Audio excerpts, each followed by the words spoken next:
ओम नमः सिद्धेभ्यः। नमो अरिहन्ताणं नमो सिद्धाणं नमो आयर्याणं नमो उवज्झायाणं नमो लोये सव्यसाहोणम्।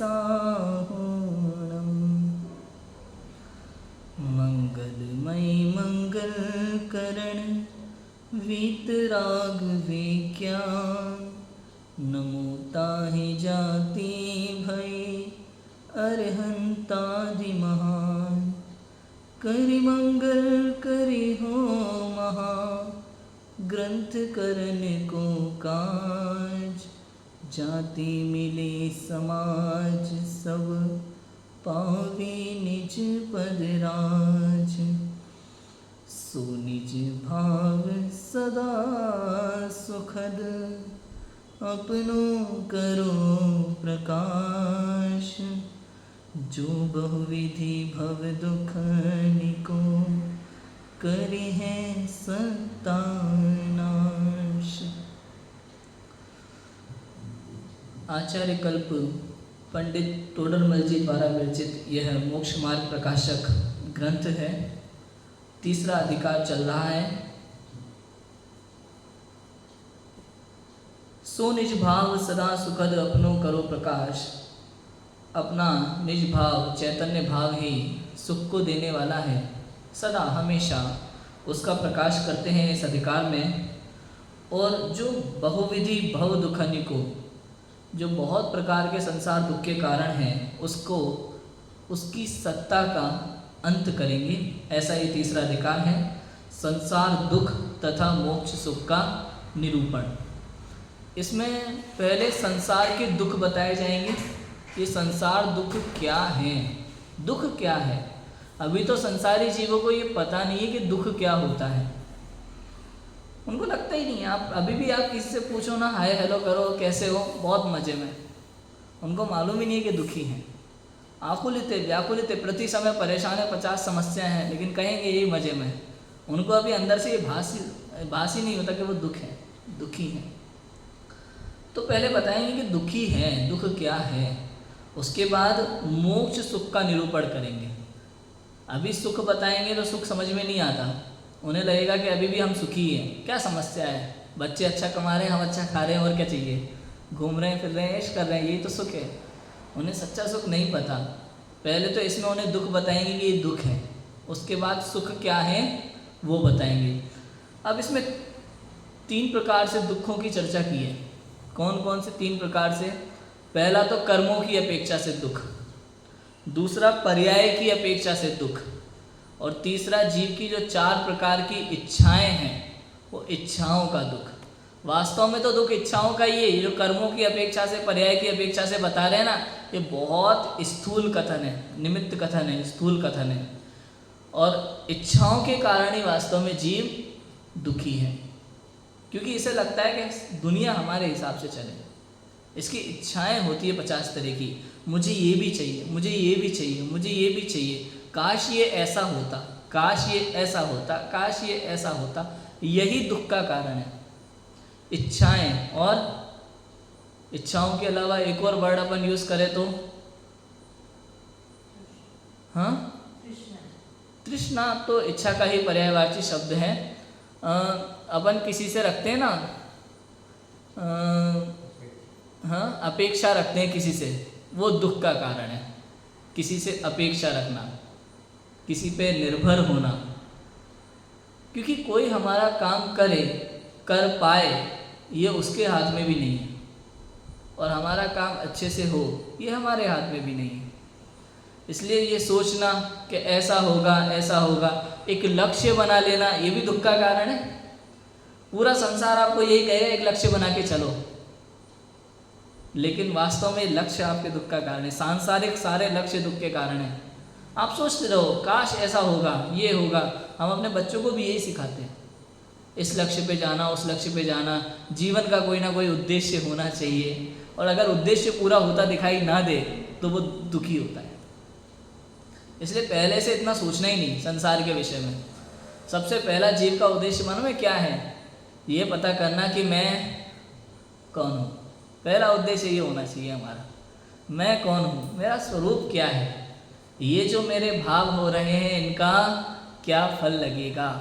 ये जो श्रोता के स्वरूप में पहली बात पंडित टोडरमल जी ने कही है, वो ये सबसे श्रोताओं का पहला भाव है, शर्त है प्रवचन सुनने की, स्वाध्याय करने की, कि यदि भली होनहार है उनकी जिनको ऐसा विचार आता है कि मैं कौन हूँ, मेरा स्वरूप क्या है, ये जो मेरे भाव हो रहे हैं इनका क्या फल लगेगा, ये भाव कैसे हो रहे हैं, ये चिंतन का विषय है, डेली चिंतन का विषय है। हम लोग इस विषय में विचार भी नहीं करते, सोचते भी नहीं हैं, बस दुनिया की एक रेस में भागे जा रहे हैं। समझ में आया? इसलिए हम पंडित जी सबसे पहले जैसा दूसरे अधिकार में उदाहरण दिया था वैद्य का, वैसा ही यहाँ पे फिर से दे रहे हैं कि कोई भी रोगी है वो रोग से दुखी हो रहा है, परंतु उसका मूल कारण नहीं जानता, सच्चा उपाय नहीं जानता और दुख सहा नहीं जाता। उसे जो भाषित तो वो उपाय करता है, इसलिए दुख दूर नहीं होता, तड़प तड़प कर दुखों को सहता हुआ मर जाता है। ऐसे ही संसारी जीव, संसार में दुख है, इस संसार रूपी रोग से दुखी हो रहा है। अब उस दुख का मूल कारण नहीं जानता, सच्चे उपाय नहीं जानता उस दुख को दूर करने के। किसी ने कुछ बता दिया वो करने लगता है, या जो मन को ठीक लगता है वो करने लगता है, दुख दूर करने का उपाय तो करता है। अब जो भाषित होता है स्वयं को, या तो वो कर लेता है, या किसी ने अपना ज्ञान दे दिया तो उस हिसाब से चल देता है, लेकिन उसका दुख दूर नहीं होता, क्योंकि वे उपाय झूठे हैं। अब उन्होंने दुख की चर्चा जो 3 प्रकार से की, पहला कर्मों की अपेक्षा से, फिर पर्याय की अपेक्षा से, और 4 प्रकार की इच्छाओं की अपेक्षा से। हमने कर्मों की अपेक्षा से बात कर रहे थे, और ज्ञानावरण और दर्शनावरण के क्षयोपशम से होने वाला दुख और उससे निवृत्ति, हमने इतना विषय लिया था। और आज हमें लेना है मोहनीय कर्म के उदय से होने वाला दुख और उससे निवृत्ति। ये हमारा आज का टॉपिक है, मोहनीय कर्म। ज्ञानावरण दर्शनावरण हो गया ना 4 घातियाँ में, मोहनीय कर्म के उदय से होने वाला दुख और उससे निवृत्ति। मोह क्या है? यहाँ पे मोह का सीधा अर्थ अज्ञान ले लेना। मोह माने मिथ्यात्व, मोह माने अज्ञान। अब अज्ञान भाव में जो भी क्रियाएं हमारी होती है, जो भी भाव होते हैं, जो भी परिणाम होते हैं, अज्ञानमय भाव, ये सब मोहनीय कर्म के अंडर में होते हैं, सब मोह के उदय के कारण से होते हैं। सबसे बड़ा ये मोहनीय कर्म ही है जो है, ये ज्ञानावरण दर्शनावरण का भी कोई दोष नहीं है, अंतराय का कोई दोष नहीं है, बाकी 4 आघाती का कोई दोष नहीं है। सबसे बड़ा खतरनाक कर्म क्या है? मोहनीय, क्योंकि इसी कर्म के कारण से सारे भाव होते हैं अज्ञानमय, और इसी का दोष लगता है, इसी से सारे कर्म बंधन होते हैं।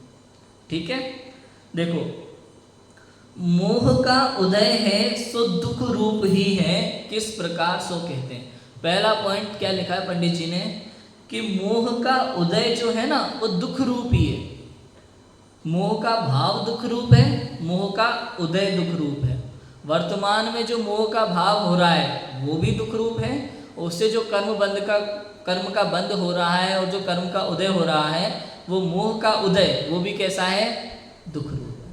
इस मोह के उदय में जीव के कई तरह के परिणाम हो सकते हैं। कषाय भाव जो होते हैं ये भी मोहनीय के अंतरंग में होते हैं।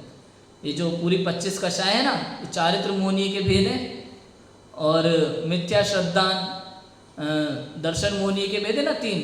कौन कौन से?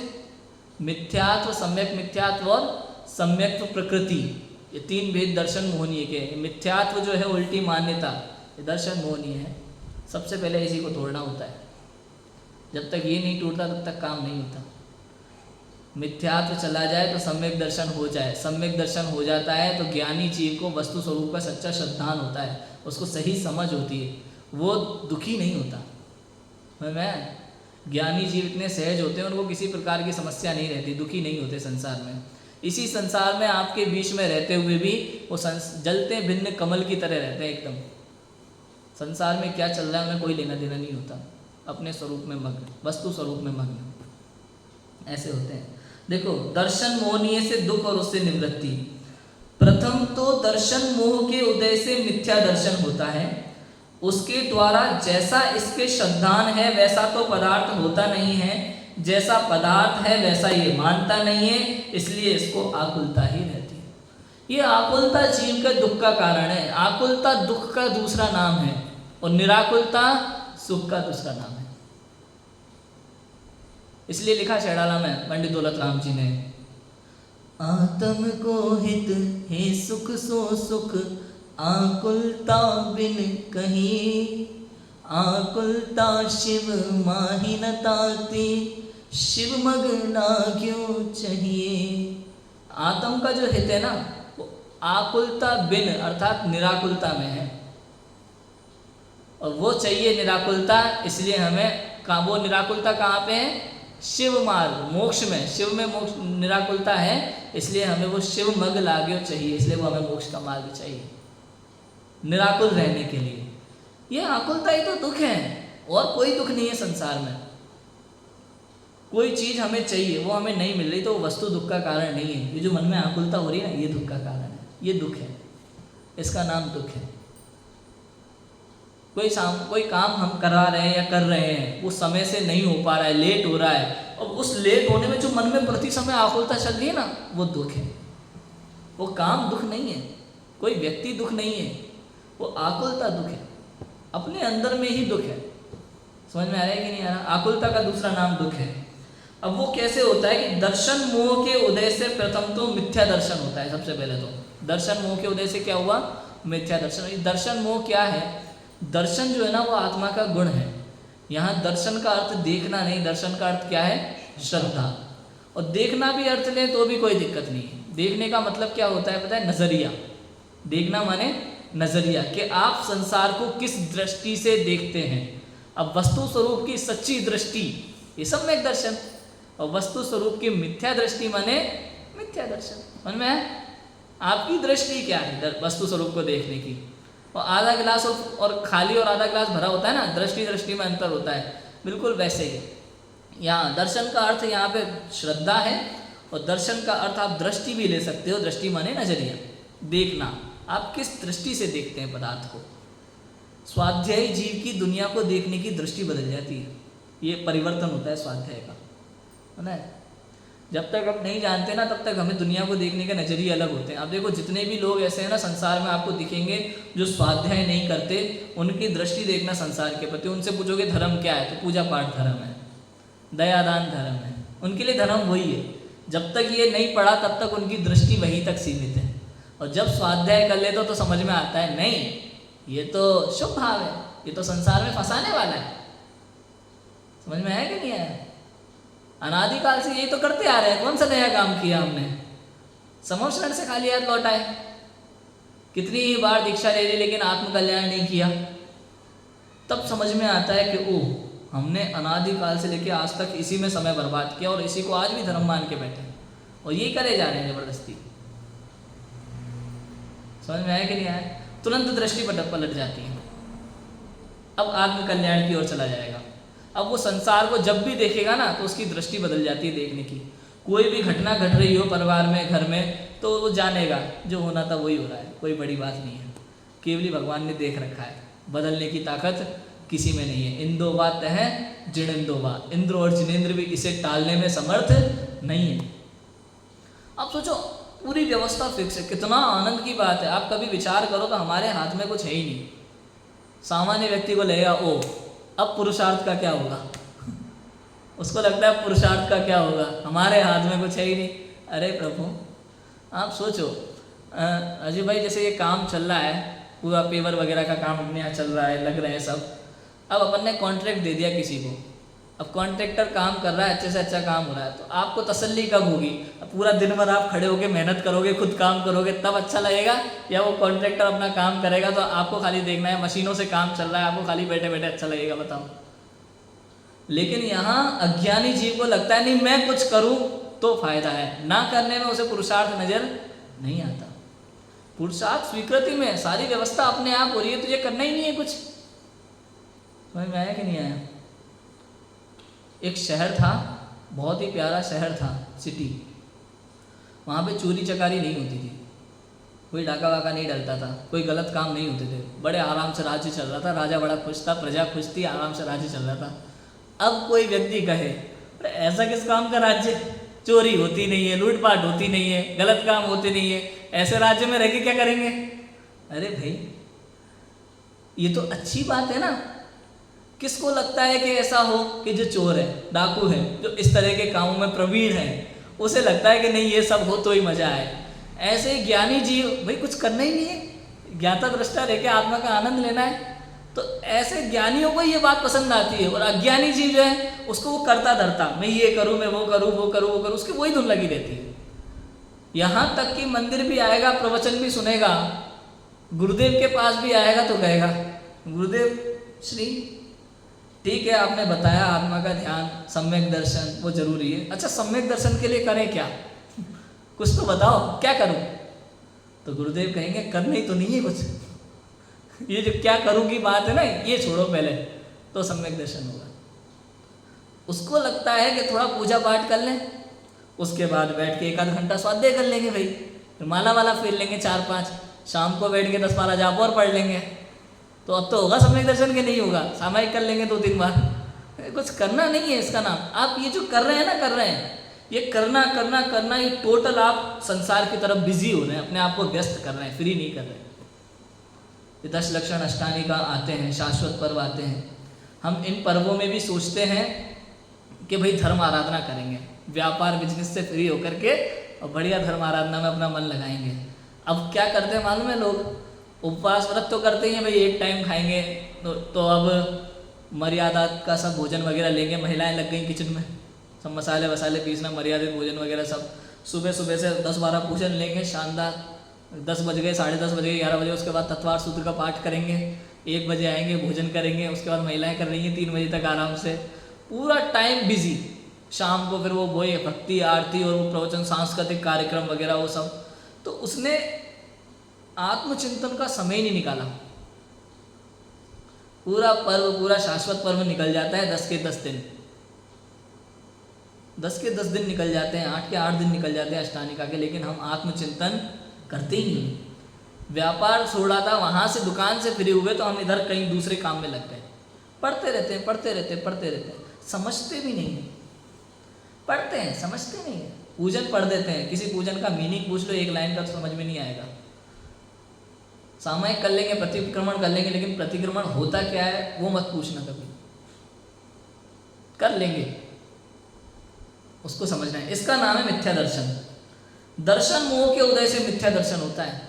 किसके उदय से? दर्शन मोह के उदय से। ये मिथ्या दर्शन मतलब क्या मालूम है? केवल वस्तु स्वरूप की विपरीतता, जैसा है वैसा ना मानना, इसका नाम क्या है? मिथ्या दर्शन। सिंपल सी परिभाषा, जैसा है वैसा ना मानना, इसका नाम क्या है? मिथ्या दर्शन। सांप था, सांप ना मान के रस्सी समझ बैठे, सांप डस लेगा तो पता चलेगा, इसका नाम था मिथ्या दर्शन। समझ में आया? सांप था, सांप को अपन ने क्या समझ लिया? अरे नहीं रस्सी है, इसका नाम क्या है? मिथ्या दर्शन। जब थोड़ा हिलता है ना तो पता चलता है अरे नहीं सांप ये थोड़ा बच गया इसका नाम है सम्यक दर्शन। समझ में आया कि नहीं आया? तुरंत प्रतिभास हो जाना। हाँ, सम्यक दर्शन में ऐसे ही होता है, ज़्यादा कोई बड़ी चीज़ नहीं है। चद्दर वाला उदाहरण दिया ना अपने यहाँ, तो क्या होता, समय सार में है, आत्मख्याति में अमृतचंद आचार्य देव ने उदाहरण दिया चद्दर वाला, बहुत ही बढ़िया उदाहरण है। हम इसको हॉस्टल में लगा देते हैं। हॉस्टल में 2 लड़के थे, गोलू और मोलू, ठीक है। गोलू और मोलू नाम के लड़के थे, एक ही धोबी किया उन्होंने अपनी चादर धोने के लिए डाली हुई थी। धोबी आता था हॉस्टल में चादर लेने के लिए, वाइट कलर की चादर एक जैसी। अब लेकिन गोलू ने अपना नाम लिख रखा था कोने में, मोलू ने नहीं लिखा था। अब जब चादर लेने गए तो धोबी ने एक जैसी चादर देख के गोलू को दे दी मोलू की चादर, और मोलू को दे दी गोलू की चादर। अब मोलू जाकर के जो है अपनी चादर ओढ़ करके सो गया। गोलू गया धोबी से, जब चादर लेके आया उसने पहचान लिया कि इस पे मेरा नाम नहीं है, तो ये मेरी चादर नहीं है। वो गया मोलू के पास, भाई ये जो तुमने चादर ओढ़ रखी है ना ये मेरी है, सोने दे यार, दिमाग खराब मत कर। तो उसको वापस कहता है अरे मेरी है। कैसे कहते हो तुम मेरी है? कि तुम जिस धोबी के पास डालने गए थे ना अपनी चादर धुलने के लिए, मैं भी वहीं डालने गया था, और उस धोबी ने मुझे बताया कि वो चादर अभी अभी तुम वहाँ से लेकर आए हो, गलती से तुम्हारे पास मेरी चादर आ गई है। अच्छा, ये तुम कैसे कह सकते हो तुम्हारी है कि इस पर मेरा नाम लिखा है कोने में, पढ़ के देख। जब वो पढ़ता है ना तो पता चलता है कि हाँ ये चादर उसी की है। अब देखो, अब भले हॉस्टल में है वहीं रहते हैं, नींद खराब ना करनी हो तो कह देगा अच्छा चल शाम को ले लियो, ये छोड़ जा मेरी वाली, तो शाम को ले लियो तेरी चादर, अभी नींद खराब मत कर, सो रहा हूँ ओढ़ के। तो अब लेकिन उसके मन में क्या हो गया, अंदर से उसके वहीं छूट गई वो चादर, अब ये चादर मेरी, अब वो ओढ़ के भी सो रहा हो ना तो भी वो चादर मेरी नहीं है। ये सम्यक दर्शन है, उसी समय श्रद्धान हो जाता है उसको। ऐसा हमें वस्तु स्वरूप का श्रद्धान आज तक नहीं हुआ, हमें ये श्रद्धान नहीं हुआ कि ये शरीर मेरा नहीं है। ये शरीर बिल्कुल ऐसा ही है, चादर की तरह, कपड़ों की तरह, जैसे हम कपड़े बदलते हैं ना रोज, ऐसे शरीर बदलता है।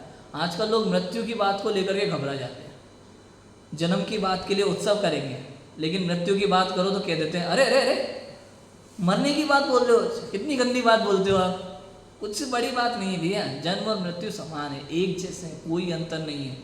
जन्म में और मृत्यु में जरा सा भी डिफरेंस नहीं है, कोई अंतर नहीं है। जैसे हमारे यहाँ तो अगर जन्म का उत्सव होता है तो मृत्यु का महोत्सव होता है, जन्म का उत्सव होता है तो मृत्यु का महोत्सव होता है, समाधि मरण। और देखा जाए तो ना जन्म का उत्सव होता है ना मरण का उत्सव होता है, दोनों में साम्य भाव है, एकदम एक जैसे। जन्म मरण के अंत की बात करते हैं हम तो पूजन में सबसे पहले, इसलिए ना जन्म का उत्सव होता, ना मरण का उत्सव होता, ना शादी की सालगिरह, ये सब अपने जैन परंपरा में है ही नहीं। अभी तो बनाते हैं ना, शादी की सालगिरह बनाते हैं, वर्षगांठ बनाते हैं, बहुत डबल डबल तिबल तिबल शादी करते हैं, ये भी बहुत बड़ी गलतियां हैं। ये गृहस्थ जीवन, ये श्रावक का जीवन, ये क्या है भाई? जिन लोगों में वो शक्ति नहीं है कि वर्तमान में मुनि धर्म अंगीकार कर सकें, अंदर में उतना उत्कृष्ट भाव नहीं आया अभी तक, देह में वो ताकत नहीं है कि वो उपसर्ग परिचय सहन कर सके बाहर के, तो वो श्रावक अवस्था में उस जीवन जीने का भाव करते हुए अपना जीवन जीता है। अब ऐसे में शादी करना उसके लिए मजबूरी है एक तरह से, लेकिन वो उसका उत्सव हर साल मना रहा है, और यहाँ तक कि डबल डबल तिबल तिबल वार किए जा रहे हैं आपस में, ये गलत है, ये भी नहीं होना चाहिए। समझ में आया? देखो उदाहरण देते हैं पंडित टोडरमल जी कि पागल को किसी ने वस्त्र पहना दिया, पागल को किसी ने वस्त्र पहना दिया, वह पागल उस वस्त्र को अपना अंग जानकर अपने को और वस्त्र को एक मानता है। वह वस्त्र पहनाने वाले के अधीन होने से कभी वो फाड़ता है, कभी जोड़ता है, कभी खोसता है, कभी नया कोई पहना जाता है इत्यादि चरित्र करता है। वो पागल उसे अपने अधीन मानता है, उसकी पराधीन क्रिया होती है, उससे वो महाखेद खिन्न होता है। उसी प्रकार इस जीव को कर्मोदय ने शरीर से संबंध कराया, नाम कर्म के उदय से ये शरीर मिला। यह जीव उस शरीर को अपना अंग जानकर अपने को और शरीर को एक मानता है, ये मैं हूँ ऐसा मान के बैठा है। वह शरीर कर्म के अधीन कभी क्रश होता है, कभी स्थूल, कभी मोटा होता है, कभी नष्ट होता है, कभी पतला होता है, कभी नवीन उत्पन्न होता है नया शरीर इत्यादि चरित्र होते हैं। ये जीव उसे अपने अधीन मानता है, उसकी पराधीन क्रिया होती है, उससे महा खिन्न होता है, खेद खिन्न होता है। आप देखो जन्म से लेकर मृत्यु तक ये शरीर के पीछे पागल है, अज्ञानी जीव की शरीर के पीछे ही पागल है पूरी तरह से। उसको समझ में नहीं आता, ना मैं गोरा हूँ, ना मैं काला हूँ, ना मैं मोटा हूँ, ना मैं पतला हूँ, ना कुछ और हूँ, मैं ज्ञाता दृष्टा चैतन्य स्वरूप भगवान आत्मा हूँ, सिद्धो जैसा मेरा स्वरूप है, भगवान बनने की ताकत मेरे अंदर है, प्रति समय उछल रही है। हम ही उसको नकार देते हैं, उसकी तरफ देखते तक नहीं है, इग्नोर कर रहे हैं अपने आप को अनादिकाल से। आप सोचो, और इस शरीर को इतना भाव दे रहे हैं जो हमें बिल्कुल भाव नहीं देता शुरू से ही, क्या कुछ नहीं करते इसके लिए। और अज्ञानी की मान्यताएं भी कैसी कैसी हैं। आप संसार में भले पढ़ लिख लें, समझदारी कर लें, सब कुछ होने के बाद भी वो अज्ञान है ना, ऐसा है कि उसको बदलने ही नहीं देता अंदर की मान्यताओं को। जिम जाने से भैया शरीर अच्छा रहेगा, ये बहुत बड़ा अज्ञान है। यही लिखा पंडित टोडरमल जी ने, कल ही आया था प्रकरण कि क्या क्या नहीं करता ये जीव दुख दूर करने के लिए। इसे लगता है थोड़ा मोटा हो रहा हूँ तो जिम जाऊंगा, मेहनत करूंगा। अरे भाई, नाम कर्म के ऊपर छोड़ दे, ये उसका काम है, कुछ नहीं होता। मैं शरीर के लिए पोषक तत्व खाऊंगा तो मेरा शरीर अच्छा रहेगा, अज्ञानता है, अज्ञानता है। आपके खाने पीने से, आपके एक्सरसाइज करने से, आपके पैदल घंटों चलने से, इन सब से आप सोचो कि शरीर आपका आप कंट्रोल कर सकते हो, तो आपके हाथ की बात नहीं है। तो कहते हैं भैया आज से करना छोड़ दें। करना छोड़ना भी आपके हाथ की बात नहीं है, सच बात यही है। बस यही श्रद्धान होना मुश्किल है। आप किसी को करवा के देख लो, जिसको जिम प्रिय है या बहुत अच्छा पोषक तत्व शरीर का बड़ा ध्यान रखते हो खाने पीने में, आप उनसे ऐसी बात करके देख लो, कभी स्वीकार नहीं कर पाएंगे, भले कितना ही बड़ा स्वाध्यायी जीव हो। उसके लिए ये बात पचा पाना बहुत मुश्किल है। और वास्तविकता यही है। हम यही, अब ये प्रैक्टिकल जब हमें पता चलता है ना, शास्त्र की बात को सामने रख के, शास्त्र को सामने रख के और प्रैक्टिकल हम अपनी लाइफ को सामने रखते हैं, तो हमें पता चलता है हम पढ़ तो रहे हैं, समझ तो रहे हैं, लेकिन स्वीकार अंदर में नहीं हो रहा है। हमेशा मुझे प्रश्न होता है कई बार, 11th क्लास से मैं लगाऊं, बार बार स्वाध्याय कर रहा हूँ पूर्ण रुचि से दिन रात, लेकिन फिर भी 10 साल हो गए, कोई 12 साल हो गए, लेकिन परिवर्तन क्यों दिखाई नहीं देता अंदर में? क्यों दिखाई नहीं देता? कारण वही है, क्योंकि हमारी रुचि अभी भी बाहर की तरफ है। हम अभी भी बाहर को ही बदलना चाह रहे हैं, अंदर को बदलने का भाव ही कहाँ आया मन में? काम अंदर में होना है, लेकिन करते कहाँ है? बाहर। ये शरीर की सारी व्यवस्थाएं, आप सोच रहे हो अच्छा स्वस्थ शरीर हो, बिल्कुल वैसा हो जैसा आपको चाहिए, ना मोटा हो ना पतला हो। अब ये सारा काम है ना, आपके अंदर के भाव से परिवर्तन होता है। अंदर की भावनाएं शुद्ध हैं, उधर से कर्म बंद होगा अच्छा, उधर से वो नाम कर्म का उच्च कुल का बंद होगा, उच्च क्वालिटी का, उधर से फिर शरीर की अच्छी क्वालिटी प्राप्त होती है। शरीर के जितने भी परमाणु जो है घटते बढ़ते रहते हैं, ये सब उसी के अनुसार होते हैं। ये किसके अनुसार हुए? कर्म के अनुसार। कर्म किसके अनुसार था? परिणामों के अनुसार। सोचो, और ये परिणाम सहज होते हैं। ये परिणाम आप सोचो कि मैं कर लूँ, तो आपके हाथ की बात नहीं है। जीव अपने परिणामों का करता नहीं है। मैंने अभी अकर्तावाद के 5 प्रवचन लिए थे। ईश्वर जगत का करता नहीं है, एक कर्म दूसरे कर्म का करता नहीं है, एक द्रव्य दूसरे द्रव्य का करता नहीं है, और जीव अपने परिणामों का करता नहीं है। अब कार्य कैसे होता है, तो उसके लिए अपन ने 5 समवाय पढ़े थे। पचाना पाना कितना मुश्किल है। व्यवहार से कह देते हैं, यहाँ तक कि अशुद्ध निश्चय नय से भी जीव को अपने परिणामों का कर्ता कहा है समय सार में, अशुद्ध निश्चय नय से। लेकिन परमार्थ से देखें तो जीव अपने परिणामों का भी करता नहीं है। और अगर होता, कौन चाहता है मेरे पाप के परिणाम हो? कौन चाहता है मैं पाप करके नरक में जाऊं? लेकिन भाव तो होते। इससे पता चलता है कि आपके हाथ में नहीं है। कौन चाहता है कि मैं आज अपनों पे गुस्सा करूं? बताओ, कौन? अच्छा खासा बेटा कभी कभी अपने पिता पे भी गुस्सा कर देता है कि नहीं कर देता? क्या वो चाहता है कि मैं अपने पापा पे आज गुस्सा करूंगा? लेकिन होता है कि करता नहीं है। क्या होता है? होता है। कौन पति पत्नी चाहते हैं कि आज हमारे बीच में झगड़ा हो? चाहते भी हैं कुछ लोग, तो भाई जानबूझ के भी करते हैं कि भाई मज़ा नहीं आ रहा, कुछ लाइफ में रूटीन बढ़िया चल रहा है तो झगड़ा ही कर लेते हैं आज। लेकिन फिर भी नॉर्मली कौन चाहता है कि झगड़ा हो? लेकिन फिर भी होता है। कुछ ना कुछ परिणाम उस समय ऐसे होते हैं, बातें निकलती है, फिर कहते हैं मुंह से निकल गया। ये मुंह से जो निकला, ये हमने निकाला कि निकल गया? इससे पता चलता है कि अपने आप हुआ। अब इन बातों को स्वीकारने में भी मेहनत चाहिए। ये क्रमबद्ध पर्याय, ये अकर्तावाद जैसा सिद्धांत, वस्तु की स्वतंत्रता, ये गुरुदेव नहीं होते ना, तो इस बात पे हम बात भी नहीं करते। सच बात ये है। और इसी का नाम है दृष्टि। इसी का नाम है सम्यक दृष्टि और मिथ्या दृष्टि। अब जो इन बातों को नहीं समझ पाता और जैसा उसे दिखाई देता है, अरे मैं ही तो कर रहा हूँ, मैं बोल रहा हूँ तो मैं ही तो बोल रहा हूँ, कोई और थोड़ी बोल रहा है। तुम कह रहे हो कि मैं नहीं बोल रहा हूँ, तुम कह रहे हो मैं नहीं कर रहा, तो कौन कर रहा है? मैं काम नहीं करूँगा तो काम अपने आप कैसे हो जाएगा? ये जो कुतर्क होते हैं ना सारे, ये अज्ञानी जीव के लक्षण है। वो कहेगा अच्छा बैठे बैठे मकान बन जाएगा क्या? कुछ कमाएंगे नहीं, करेंगे नहीं, तो बैठे बैठे काम हो जाएंगे क्या? बिल्कुल होते हैं, बैठे बैठे हो जाते हैं। उदाहरण चाहिए तो देख लेना द्वारिका नगरी को। और नेमी कुमार और श्री कृष्ण जाकर के समुद्र के तट पर बैठे थे, किसी को आदेश नहीं दिया था उनने। और उधर से इंद्रों ने देखा और कुबेर ने अपने आप आज्ञा दी कि भाई इधर बलभद्र बैठे हैं, नारायण बैठे हैं, तीर्थंकर बैठे हैं। द्वारिका की रचना हो गई अपने आप। विश्व की सबसे सुंदर नगरी बनी थी उस समय वहाँ द्वारिका। उससे सुंदर नगरी नहीं थी पूरे विश्व में उस समय। समझ में आया? तो कृष्ण ने एक ईंट नहीं रखी, किसी को आदेश नहीं दिया, कुछ कमाया धमाया नहीं, लेकिन पुण्य की उदय से रचना हो गई।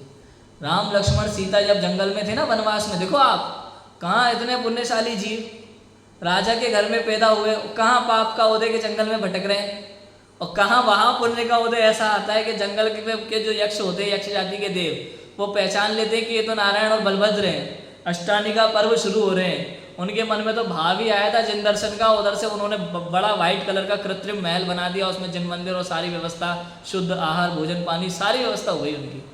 सोचो बैठे बैठे काम हुआ कि नहीं हुआ, पुण्य के उदय से बैठे बैठे काम हो जाते, ऐसा होता है। श्रद्धा तो हो इस बात पे तभी तो होंगे, लेकिन हमारे मन में पाप भाव इतने हैं, हमें श्रद्धा ही नहीं है उस बात की, वस्तु स्वरूप की, और उस वस्तु स्वरूप की श्रद्धा ना होने से वो अज्ञान भाव जो है, उससे जो कर्म का बंध होता है, उससे आपको बैठे बैठे कुछ मिलने वाला भी नहीं है, ऐसा होता है। फिर उससे बैठे बैठे आपको दुखी मिलेगा, क्योंकि अशुभ कर्म के उदय से तो दुखी मिलता है। समझ आया कि नहीं आया? ऐसा है। उस पागल को किसी ने वस्त्र पहनाया, वस्त्र को अपना अंग जानकर वस्त्र को और अपने को एक मानता है। ऐसे ही ये जो शरीर है ना, इसको ये अज्ञानी जीव अपने को और शरीर को एक मानता है, जबकि शरीर और आत्मा भिन्न भिन्न है, अलग अलग है। अनादिकाल से दूध और पानी की तरह, दूध पानी की तरह संबंध इनका जानना। अब ये जो दूध और पानी है ना, ये जब निकालते हैं ना, गाय का दूध निकाले, भैंस का दूध निकाले, तो पहले से ही पानी मिला मिलाया आता है दूध में। धोबी मिलाता है वो अलग है, वो एक्स्ट्रा है, लेकिन जब दूध निकाला जाता है गाय से या भैंस से, तो पानी मिश्रित दूध ही निकलता है एक साथ। उस प्योर दूध को, हमारी भाषा में वो प्योर है, उस प्योर दूध को, कटोरे को अगर आप रख दो ना, तो हंस जब उसमें से दूध पिएगा तो पानी पानी छोड़ देगा, दूध दूध पी लेगा उसमें से भी। समझ में आया? ऐसे वो भेद ज्ञान की कला है। ऐसे ही यहाँ जैसे दूध पानी मिले हुए ही होते हैं, ऐसे अनादिकाल से शरीर और कर्म का संबंध है, शरीर और आत्मा का संबंध है, सॉरी, कर्म और आत्मा का, शरीर और आत्मा का संबंध है अनादिकाल से। अब देखो, कर्मोदय ने शरीर का संबंध कराया। कौन से कर्म ने कराया? वहाँ नाम कर्म के उदय से इस जीव को शरीर का संयोग होता है। अब यह है, उसको शरीर को अपना अंग जानकर अपने को और शरीर को एक मानता है। मैंने बताया था ना इसमें वो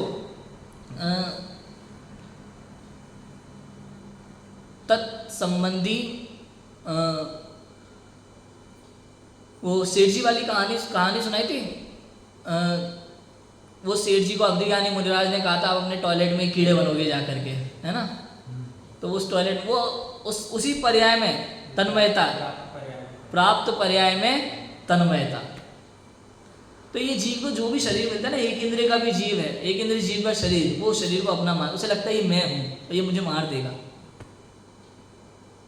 सेठ जी तो ने कह दिया अपने बेटों से कि भाई मैं टॉयलेट में रहना नहीं चाहता ज़्यादा दिन, जैसे मैं टॉयलेट में कीड़ा बन जाऊँगा ना तो मुझे मार देना अगले दिन जा करके। अब बेटे जब मारने जाते हैं 3-4 दिन तक तो वो दिखाई नहीं देता, बड़ा होने में टाइम लगता है उस कीड़े को, और जब दिखता है तो वो जैसे डंडा लेके मारने की कोशिश करे, वो अंदर घुस जाता है मल के अंदर बार बार कीड़ा, क्योंकि उसे लगता है ये मुझे मार देगा। वो भूल ही गया कि मैं सेठ जी था, ये तो वो भूल ही गया था कीड़ा, अभी तो वो कीड़ा है। ऐसे ही सभी जीवों की यही हालत है, बंदर हो चाहे घोड़ा हो चाहे हाथी हो चाहे मच्छर हो चाहे मक्खी हो, सबको प्राप्त पर्याय में तन्मयता। वो अपने शरीर में ही तन्मय है, यही मैं हूँ, इसके बाहर का सोचते ही नहीं है, सोचते ही नहीं। और हम लोगों की ये हालत वर्तमान में भी इसीलिए है। आज भी आप अपने आप को कभी टटोल के देखेंगे ना, तो हमें लगेगा कि हम कहाँ, बिल्कुल हमें कई बार लगता है कि इनसे तो अच्छे होंगे, कुछ भी अंतर नहीं है, कोई खास अंतर नहीं हुआ अभी हमारे अंदर, कोई खास डिफरेंस आया नहीं है वास्तव में। वो लोग भी वही उसी तरह पैसे के पीछे भाग रहे हैं, हम लोग भी वही कर रहे हैं। स्वाध्याय खत्म होते ही वापस लग जाते हैं बिजनेस में, वही उतना ही कमाना है हमें भी। अभी ऐसा कौन, कितने कम होंगी गिनती के आदर्शवान लोग, कितने कम है बताओ। हम उन जैसे बनने का सोच भी नहीं पाते अभी भी। हमें लगता है प्रैक्टिकल होना पड़ेगा, प्रैक्टिकल होने का मतलब समझते हैं?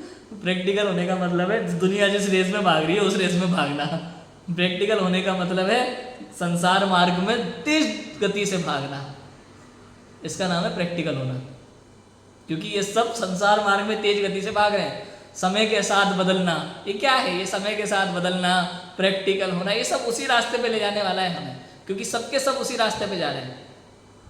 कोई एक होता है, करोड़ों में एक होता है जो रास्ता अलग बनाता है अपना, जैसे गुरुदेव ने किया था उस समय, लाखों लोगों के बीच में अकेले खड़े होकर के अलग रास्ता चुना था, है ना? ऐसे होते हैं ज्ञानी जी। सदाशिव दास जी की कहानी सुनी है? नौकरी करते थे राजा के यहाँ, और नौकरी करते करते उनकी सैलरी बहुत कम थी शुरू से ही। जिन्होंने बढ़ाने को बोला उनकी बढ़ाई, इन्होंने कभी बढ़ाने को बोला नहीं। अब राजा को एक दिन पता चला, भाई किसको क्या मिल रहा है, ज़रा दिखाओ रजिस्टर। मंत्री से, जो उनका वो होता है मुनीम, उनसे पूछा गया, कोषाध्यक्ष से। उन्होंने रजिस्टर दिखाया, भाई ये व्यक्ति कौन है जिनकी सैलरी शुरू से लेकर आज तक इतनी की इतनी है, बाकी सबकी बढ़ी है, इतने में ही काम कर रहे हैं अभी तक, ये कौन है? कि महाराज बाकी सबकी महीने टू महीने बढ़ती है, नहीं बढ़ाओ तो बोलते हैं, इन्होंने आज तक बोला नहीं, हमने बढ़ाई नहीं। उनको बुलाया गया, भाई क्या बात है, आपके घर में क्या खर्चे वर्चे नहीं है, क्या बात है? उनसे बोला, जितना मुझे मिलता है उससे मेरा काम हो जाता है, इससे ज़्यादा की मुझे कभी आवश्यकता पड़ी ही नहीं। उन्होंने कहा ठीक है, तो हम तुम्हारी आज सैलरी बढ़ाना चाहते हैं अपनी तरफ से। तो सदाशिव दास जी ने पता है क्या मांग रखी उनके सामने? हमें सैलरी नहीं चाहिए, तनख्वाह ज़्यादा मत करो, हाँ मेरी ड्यूटी का समय कम कर दो, ताकि उस समय में मैं स्वाध्याय कर सकूँ, उस समय में मैं स्वाध्याय कर सकूँ। ऐसे जीव कहाँ मिलेंगे आपको, आप बताओ वर्तमान में? हम तो प्रैक्टिकल होना चाहते हैं ना सब कहाँ मिलेंगे? उस सेठ जी की कहानी सुनिए, जो दुकान चलाते थे, अपनी दुकान चलाते थे, ये सब सच्ची कहानियाँ हैं। हाँ, बनारसी दास जी, दुकान भी कैसे, गोपाल दास जी बरैया, इनकी कहानियाँ बहुत अच्छी हैं। दुकान चलाते थे तो इनके नियम थे, पता है क्या? सुबह मंदिर से स्वाध्याय से फ्री होकर के 10 बजे जाते थे दुकान पे, 10-11 बजे भोजन करके आराम से। और नियम था मुनाफे का, एक तो ये कि कितना कमाना है, ये उनका फिक्स था। हर साड़ी पे अगर 2% 1% जो भी होता है ना, वो फिक्स था। झूठ बोल करके और पैसा बढ़ा चढ़ा करके 1000 के 2000 ले रहे हैं, वैसा सिस्टम नहीं था उनका। उसमें भी अगर उनको उदाहरण के लिए 100 रुपये चाहिए, तो डेली के 100 रुपये आ जाएं उनके पास, उसके बाद उनकी दुकान बंद। 10 बजे दुकान खोली, अगर 11 बजे तक 100 रुपये की कमाई हो गई तो 11 बजे दुकान बंद, और अगर नहीं हुई तो 5 बजे तक बैठेंगे, उस बीच में कुछ बिके ना बिके, 5 बजे लास्ट दुकान बंद। ऐसे ऐसे जीव हुए महावरण। मुझे कई बार ऐसा लगता है ये हमारे आदर्श हैं, ये जीव हैं जो आदर्श है। ये अंबानी अडानी आदर्श नहीं है। ये जो मोटिवेशनल स्पीकर आजकल की युवा पीढ़ी को भटका रहे हैं ना, कि आप सपने देखो, 10 करोड़ का मकान दिख रहा होगा, ऊपर देखो 10 करोड़ का मकान दिख रहा है, 5 लाख की गाड़ी दिख रही है आपको। वो जो सपने दिखाते हैं बड़े बड़े, ये नरक गति की ओर ले जाने वाले हैं। बहु आरंभ बहु परिग्रह का फल नरक गति है। भाव भी बुरा है भाई। मिलना तो कर्माधीन है, क्या आना आपको नहीं चाहिए ना तो भी मिलेगा राजू भाई। अगर आप नहीं चाहते ना कि मेरे पास कार हो और आपका पुण्य का उदय होगा उस संबंधी, आप मना करते रह जाना, लेकिन आएगी।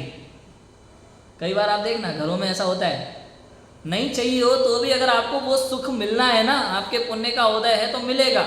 ये पाप और पुण्य दोनों कर्म हैं। कर्म का उदय ऐसा है कि हर जीव को भोगना ही पड़ता है, चाहे पुण्य का उदय हो या पाप का उदय, दोनों ना चाह करके भी भोगोगे।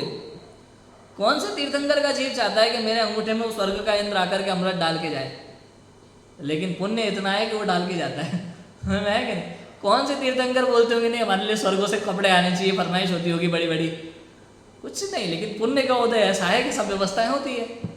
कौन से तीर्थंकर चाहते होंगे कि भाई पैदा होने के पहले हमारे रत्नों की वर्षा हो ना घर में? फिर भी होती है।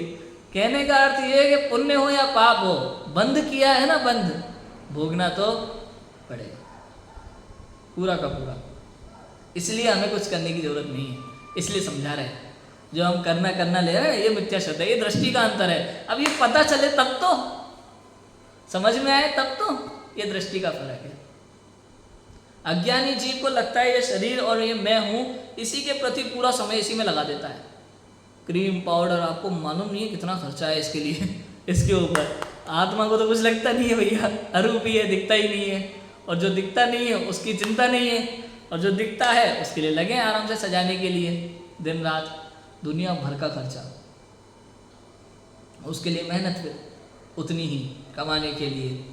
अब मोटा हो जाए तो दिक्कत, पतला हो जाए तो दिक्कत, दोनों में परेशानी है। आप देखो दोनों प्रकार की दवाइयाँ हैं, शरीर को मोटा करने की अलग चल रही है, पतला करने की अलग चल रही है। सबका खान पान अलग अलग स्टाइल का, डाइट अलग अलग स्टाइल की। और तो और ये अपने प्रैक्टिकल लाइफ के दुख हैं जो अपने जीवन में चल रहे हैं, हमें समझ में नहीं आते, लेकिन हम इस पर विचार भी नहीं करते कई बार। अब आजकल हम स्वाध्याय करने के बाद 6 द्रव्य 7 तत्वों पे तो फिर भी सोचने लगते हैं, शरीर और आत्मा भिन्न है, ये भी समझ में आने लगा है। लेकिन हम लोग जो दिन भर लगे ना शरीर को संभालने में, ये अभी भी नहीं समझ पा रहे कि हम गलत दिशा में जा रहे हैं। पंडित टोडरमल जी ने जितना क्लियर किया है ना, उतना क्लियर अभी तक किसी ने नहीं किया होगा। पंडित टोडरमल जी ने प्रैक्टिकल लाइफ से जोड़ करके इतना क्लियर किया है इसको, तीसरे अधिकार में विशेष रूप से, कि जो तू उपाय करता है वो झूठे हैं। ये लाइन है ना, सारी चीजें बता देते पहले तो, तू ये करता है, ये करता है, ये करता है, फिर बाद में कहते हैं कि ये उपाय झूठे हैं। आप किसी के सामने कभी ऐसे 4 आदमी के बीच में बैठ करके बोल के देखना जरा, अरे आज थोड़ा पेट में दर्द है, आप देखो चारों प्रकार से अलग अलग तरह का ज्ञान झड़केगा। चारों ज्ञान ही मिलेंगे आपको। कोई कहेगा ये करो, कोई कहेगा ये करो। एक आयुर्वेद का बेटा होगा तो एक होम्योपैथिक बेटा होगा, एक नेचुरोपैथिक बेटा होगा। और यहाँ पंडित टोडरमल जी कहते तो परेशान मत हो, कर्म का उदय है, जितनी देर का होना होगा ना उतनी देर होगा, और जितनी जब ठीक होना होगा तो अपने आप हो जाएगा। और सच बात यही है, वास्तविकता ये है। आप समझना, जैसे दूसरे अधिकार में ये बात आई थी, क्या बात आई थी, जैसे समझ लो आपको कोई रोग है, असाता वेदनीय का प्रकरण है, असाता वेदनीय के उदय से आपको वहाँ रोग है, ठीक है, असाता का वेदन हो रहा है उस रोग में। अब वो स्थिति होती है कर्म की कि कितने समय के लिए, अगर वो 1 माह तक आपका रोग है ना, उस 1 माह के बीच में बड़े से बड़े डॉक्टर को दिखा लेना उस रोग के लिए। आप देश विदेश में पूरा साइंटिस्ट को, जहाँ आपको मर्जी पड़े दिखा लेना, ठीक नहीं होगा। और 1 माह की स्थिति खत्म होने वाली हो, उस समय आपको मम्मी जी जरा काढ़ा बना के पिला देंगी ना, तो वो ठीक हो जाएगा। और आप बाद में कहोगे अरे भाई हम तो देश विदेश घूम लिए, कुछ ठीक नहीं हुआ, मम्मी ने बाद में एक काढ़ा पिलाया, उसी में पूरा चमत्कार था। ये चमत्कारी काढ़ा है। ये समझ में नहीं आया कि उस असाता वेदनीय कर्म की स्थिति उतनी ही थी, 1 महीना था, वो आज ठीक होना ही था, नहीं पीते तो भी होता अपने आप। लेकिन आज अगर काढ़ा पिया, आज अगर किसी पड़ोसी ने कोई गोली ला करके दे दी, अरे दर्द हो रहा है तुमने बताया नहीं, हमारी इसके पास बहुत बढ़िया दवाई है, पिछली बार हमारे भी यही हुआ था, हमारा इसी से ठीक हुआ था, तो हमें भी यही लगेगा पूरे जीवन की यही दवाई बढ़िया है इसके लिए। सारा आरोप उस दवाई पे है। अभी समझ में आया कि नहीं आया? ये चिंतन आप इनको पढ़ने के बाद ही कर सकते हो, इतना क्लियर है ये सब चीजें। क्या क्लियर हुआ इससे? इससे ये क्लियर हुआ कि जैसे पागल उस वस्त्र को अपना मान रहा था और वस्त्र की सारी चेष्टाएं उसको लग रही थी मेरे हो रही है, मेरे अधीन है, ऐसे ही शरीर के लिए हम इसे अपने अधीन समझ करके सब कुछ सोचते, जो भी इसकी परिस्थिति होती है, जो भी निमित्त मिलते हैं, जो कुछ भी होता है, हमें लगता है ये सब मैं कर रहा हूँ, ये पड़ोसी ने इसने दवाई ला करके दी, इसको मैंने लिया और ये ठीक हो गया, ये मेरी मान्यता है। वास्तविकता में ऐसा नहीं। इस शरीर की जो स्थिति होनी है ना, वो अपने आप सहज हो रही है, हम इसके कर्ता नहीं, ये बताना चाह रहे हैं यहाँ पे। अब इस चीज में दुख कहाँ आया भाई, कि ये जो दुख चल रहा था ना बीच में, दवाई जब तक नहीं मिल रही थी, 1 महीने अपन दुखी थे, इसका नाम दुख है, दर्शन मोहनीय से होने वाला दुख। क्योंकि हमने इस शरीर को अपना माना, इस बीच में हमने जैसी मानी थी वैसी इसकी प्रवृत्ति हो नहीं रही है और हम दुखी हुए, इसका नाम क्या है? दुख। अब थोड़ा सा लगा लो आप, थोड़ी सी अब संसार दुख की चर्चा कर लो दर्शन मोहनी के उदय से, इसी उदाहरण और इसी टॉपिक के आधार पे। अब हमने वस्तु स्वरूप को जैसा है वैसा नहीं जाना है ना, इसका नाम क्या है? मिथ्या दर्शन, दर्शन मोहनी है, ठीक है। अब जैसे पुत्र है, पुत्र क्या है, पिता क्या है, भाई क्या है, ये परिवार क्या है? ये संयोग है, कर्म के उदय से होने वाला संयोग है, ये हमारा नहीं है। लेकिन अभी भी आप किसी पूछोगे तो ये मेरे अपने हैं, ये मिथ्या मान्यता। अब मेरे अपने मुझे डांट रहे तो दुखी, उनका कुछ बुरा हो रहा है तो दुखी, ये किसके कारण दुखी हुआ? मिथ्यात्व के कारण। इस बीच में जो भी आकुलता होती है उसके कारण दुखी है। आप कभी कल्पना करके देखो, मन में विचार करके देखो। कई बार मुझे लोग कहते हैं, प्रश्न पूछते हैं ना, कई बार लोग कहते हैं अरे ऐसा लगता है कुछ अपना है ही नहीं, नए लोग से मैं बात करना अच्छा नहीं लगता, मुझे कोई अपना चाहिए, पुराना चाहिए। मैं कहता हूँ भैया आप माता पिता को जानते हो अपने को? अच्छा, जब आप पैदा हुए थे तो वो आपके थे, पराए थे? आप सोच के देखो, जब हॉस्पिटल में किसी बालक का जन्म होता है तो क्या वो आपका होता है? वो रिश्तेदार जो थे, बुआ चाचा मामा, अभी तक उसको जानते भी नहीं थे, कौन है कहाँ से आया कुछ पता नहीं है, अभी अभी आया, अभी अभी उसका जन्म हुआ, और जन्म होते ही आप देखो रिश्तों की बारिश होती है सीधी। बाहर खड़े रहते हैं ऐसे, वो गेट के बाहर सारे रिश्तेदार। जैसे ही बालक का जन्म हुआ, रिश्तों की बारिश। भाई ये मम्मी है, ये पापा है, ये चाचा है, ये चाची है, ये बुआ है, ये फूफा है, ये मौसी है, ये मामा है, सारे रिश्तों की बारिश हो जाती है तुरंत के तुरंत। ये पूरा परिवार तैयार हो गया। समझ में आ गया? अब जरा विचार करके देखो, क्या उनमें से कोई भी मेरा है? कोई मेरा नहीं है।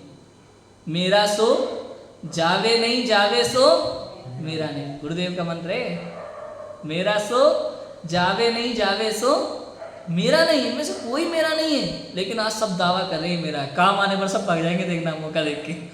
काम पड़ने तो बुआ फूफा जी मौसी मामा कोई नजर नहीं आएगा, समय देख करके भाग जाएंगे सब। अब यहाँ आकुलता शुरू होती है। मान के बैठा ना मेरा, अब मेरा माना, अब मुझे कोई जरूरत पड़ी और उसने हेल्प नहीं की तो आकुलता, यहाँ दुखी। अब दुखी किस लिए? उम्मीद, उम्मीद शब्द बोला था, मुझे तो याद नहीं आ रहा था। उम्मीद सबसे महत्वपूर्ण शब्द। ये उम्मीद सबसे बड़ा दुख का कारण है हमारे लिए। आपने रखी क्यों भाई? अरे उससे ही पूरी उम्मीद थी, उसने पानी फेर दिया सारी उम्मीदों पर। तो उस दुख का कारण वो व्यक्ति नहीं है, दुख का कारण आप हो। आपने ऐसा सोचा ही क्यों? आपने माना कि वो कर देगा, आपने माना कि ये मेरा है, आपने माना ये मेरी हेल्प करेगा, आपने माना मेरी वर्षों की दोस्ती है, सब कुछ है। कुछ नहीं है, सब झूठ है, टोटल झूठ है। सारे रिश्ते झूठे हैं, सारे रिश्ते झूठे हैं, स्वार्थ के ही हैं, 100% स्वार्थ के हैं।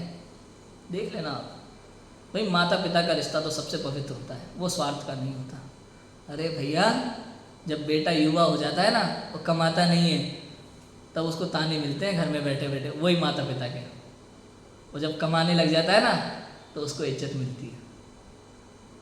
कभी भी देख लेना, स्वार्थ के रिश्ते है कि नहीं पता चल जाएगा। कहीं भी कोई रिश्ता सच्चा नहीं है संसार में, हो ही नहीं सकता, हो ही नहीं सकता। क्यों क्यों क्यों?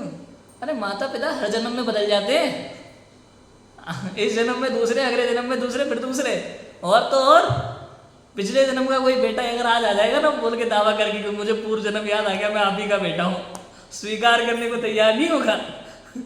समझ में आया कि नहीं आया? ये मिथ्यात्व है पूरी तरह से। हम मान के बैठे ये मेरे हैं, वो मेरे हैं, वो मेरे। ये आत्मानुशासन में गुणभद्र स्वामी ने बहुत बढ़िया लिखा उसके लिए। ये तेरे रिश्तेदार है ना, ये तेरे दुश्मन है, सबसे बड़े दुश्मन तेरे रिश्तेदार हैं। ये लिखा गुणभद्र स्वामी ने आत्मानुशासन में। क्योंकि आत्म कल्याण से तुझे रोकने वाला अगर कोई है दुनिया में, तो ये तेरे रिश्तेदार हैं। रिश्तेदारों के प्रति तेरा मोह है, जिस दर्शन मोह की हम चर्चा कर रहे हैं। समझ में आया कि नहीं आया? ये मोह जीव का सबसे बड़ा दुश्मन है। ये शांति से जीने नहीं देता। और ये मोह कभी कभी है ना, लौकिक में भी आप देखो ना, तो बहुत बड़ा दुश्मन बन जाता है। कैसे कैसे बन जाता है दुश्मन बहुत बड़ा? कि चिंता जो होती है ना, माता को चिंता होती है, कुछ भी होता है, तो वो खाना खा रहा है कि नहीं खा रहा है, पता चला वो ट्रेन में चढ़ रहा था, मम्मी बार बार फ़ोन कर रही है, 2 बार 3 बार, बच्चा उठा नहीं रहा, चौथी बार में उसने उठा लिया, ट्रेन में चढ़ते चढ़ते वो धीरे धीरे से नीचे गिर गया। कई बार ये अधिक चिंता के कारण से कुछ का कुछ हो जाता है, अनर्थ। क्यों करना